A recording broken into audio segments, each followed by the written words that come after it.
And him. Oh, And them. oh, okay. Well, you want me to come back in what, 2 minutes? That's too short. Yeah. I have a nickel. Dog, don't you underestimate. Have fun. Hey! Oh, BTW, they're all illiterate. Well, then I'm your man, all right? If you're illiterate, I'm about to teach you something. We're gonna learn something tonight. So bear with me as I set up for a little PowerPoint. Excuse me, dear. Let's just get right over in here and get the plug in. There we go. And I'm gonna set up a PowerPoint. How y'all doing tonight, by the way? Good, good. All right, well, what you've been watching tonight is a lot of made up bullshit. But what I'm gonna tell you is some fucking truth. I'm gonna drop some fucking knowledge tonight. So if you just bear with me while I get this set. Oh, look at that, it's already working. This is great. It's gonna work. HDMI, God, there we go. All right, good. Let's just see if this is gonna recognize my face. It does even now. All right, cool. And we're gonna plug that in. And then of course, no PowerPoint is complete without a fucking laser pointer, right? All right, let's see if this thing will work. Oh, good, good, that's working. Great, and now we'll press play. Oh, great, okay, good. Now, one thing, y'all will get a better view if you're just kind of like over here. If you can get out of that corner for me just for a little bit. Even behind the glass, you'll get a great view, but just out of that corner, that's good. All right, well, here we are. Check this out. This guy's a guy that I treated. This guy is actually biting down right now. But he's biting down, but if you'll notice, his front teeth don't overlap. So when he bites down, his back molars hit, but nothing else overlaps. Now why is that? That's because as he grew as a kid, his upper jaw, his maxilla, grew down too far. So when his lower jaw tries to close, the mandible, it hits here and it's propped open. So this is what we did for this guy. We cut his upper jaw and we fucking raised it. We raised the upper fucking jaw, the maxilla, separate it, and then the mandible can close. And because it closes and it swings forward, we gotta actually back it up. So we actually removed his upper fucking jaw. Now isn't that amazing? I mean, who is the first motherfucker to do this, right? I now guys into who's the first motherfucker that bungee jumps? How do you know that that's a fucking thing? Well, the reason that we know that this is a thing is quite literally because of an accident. An accident and this guy, right here, Rene LeFort. Like I said, everything else you've seen tonight is fucking made up. This is the truth. You can fucking Google this shit on the way home. Rene LeFort was a French surgeon in the late 19th, early 20th century. And he was a craniofacial surgeon, studied the jaws of the face. And what he noticed is that the upper jaw seemed to break in like similar patterns. And so he decided to do a study.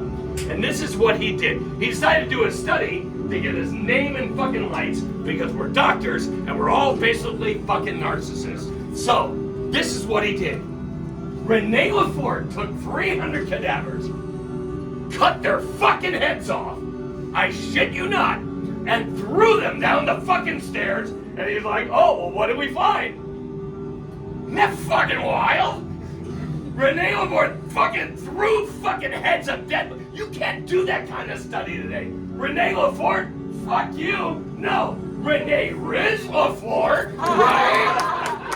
This guy is a fucking baller, all right? So this is what he found. This is what he found. There are basically 3 different types of maxillary fractures. The LeFort 1, look, see, laser pointer, I told you. The LeFort 1, and that's right, he put his fucking name on it. We still use this nomenclature today. I shit you not, he got to name it. The LeFort 1 is a fracture of the maxilla that only incorporates the part of the upper jaw that holds the teeth, the alveolar process. The LeFort 2, also known as the pyramidal fracture, that incorporates the nasal bone. The nasal bone is the one that fucking smarts when somebody punches you right in the fucking nose, right? And then the LeFort 3, the Mac Daddy, that one incorporates the zygoma. The zygoma is your cheekbone. But guess what fucking else? It's also the floor of your orbits. Your fucking eyeballs sit on top of the zygoma. So with this fracture, it fucking, you can take it and it separates the fucking face from the skull. You can take it, move it around, the fucking eyeballs bulge out. It's fucking wild. So hey, here, they told me to bring some visual aids. So here, I'm gonna let you. These I need back because I've got other classes to take, teach tonight. So please give these back. This is the LeFort one, the maxilla. All right. Now here, I'll pass around the LeFort 2. Here it is. Look, incorporates a nasal bone. Looks like a pyramid, right? The pyramidal fracture. Duh. Right. All right. And then the LeFort 3. There's the zygoma. The floor, the fucking orbits. Oh yeah, you're getting off on that shit too, aren't you? Take it, hold it, take it. Right? Okay, cool. That's the didactic. Now, we're gonna move into the clinical. Here are some cases that I treated. This kid took a baseball bat right below the fucking nose. And a classic LeFort 1, right? You see the fracture right there? Nasal bone's not incorporated, zygoma. Great looking kid, by the way. Now, he did have this one weird thing. He had these elongated canines.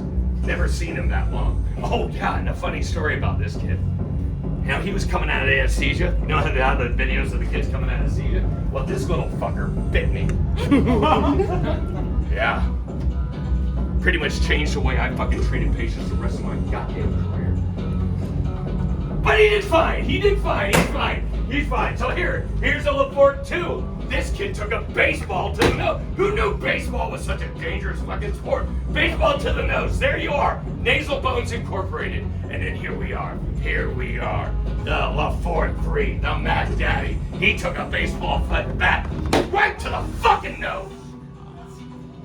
You can even see a mandibular symphyseal fracture right there. Sadly, this motherfucker, I made a patient, didn't make it. But anyway, it got me thinking. Why was LeFort studying these things, right? Well, the reason is different fractures actually come from different types of accidents. So a LeFort 1 indicates a certain type of accident, 2, 3, and so on and so on. But they were all lateral forces or frontal forces. So I was thinking, how the fuck did I get my name in line? So here, I brought a little specimen tonight. Right here, this one's pretty fresh. There we are. All right, here we go. Now, as you can see, the brain has already been dissected away because, well, it's a delicacy. But anyway, if you look here, you see something familiar? You see the elongated canines? You see the bone plates? That's right. This is that ungrateful little fuck that bit me. But anyway, I started thinking, lateral, frontal forces, but what about a cranial force? What about a force that is directed cranially? Maybe, just maybe, I could get my name in fucking lights if I studied that. So this is what I did.